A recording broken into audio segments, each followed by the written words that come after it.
Here is a woman well, I assume she's a woman. She looks like a woman to me, but she might have a penis. Who knows anymore? Her name is Jessie Pocock. A woman by the name of Jessie Pocock. She is the CEO and executive director of Inside Out Youth Services Advocacy Organization. And she was being questioned on C-SPAN about whether parents have rights related to their children going through these processes and whether parents should know that their kids are on hormones, et cetera.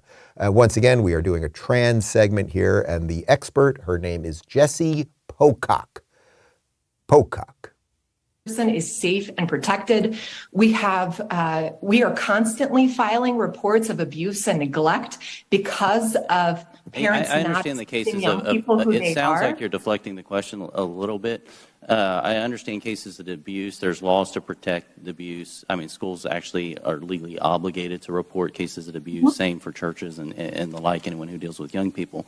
But, do parents have a right? Should they be informed about what's going on?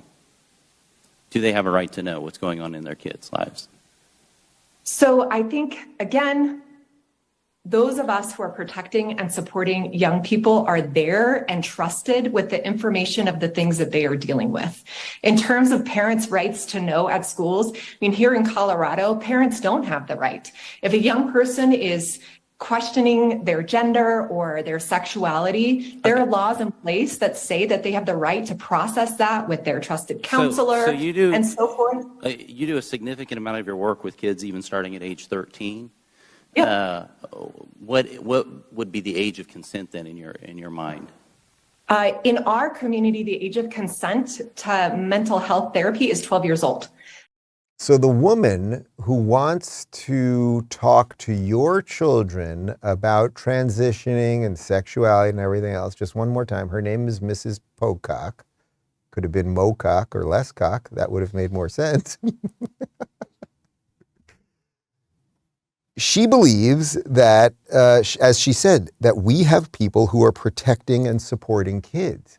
I could have sworn that was the job of the parent. I don't want Pocock talking to my children. Pocock will not come near my children, and Pocock shouldn't come near your children. Do you think that there's any chance, as the representative laid out there? So she thinks a 13-year-old can walk into her office and ask about puberty blockers, surgery, et cetera, et cetera. Do you think there is any chance that when that happens, so let's say it's a girl, I did a boy last time, so let's say it's a girl, right? So a little girl comes in and she says, I feel like a boy. I'm 13 years old. I feel like a boy. I like baseball. I don't really like dresses, whatever.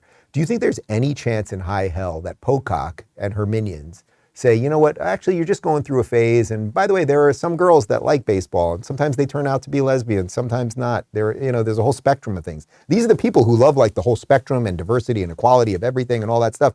But for some reason with gender and sex, if you feel a little bit different, if you're not freaking, nail polish blonde and doing your thing, then you are automatically a dude. It's absolutely crazy, and these people should have nothing to do with anyone else's children.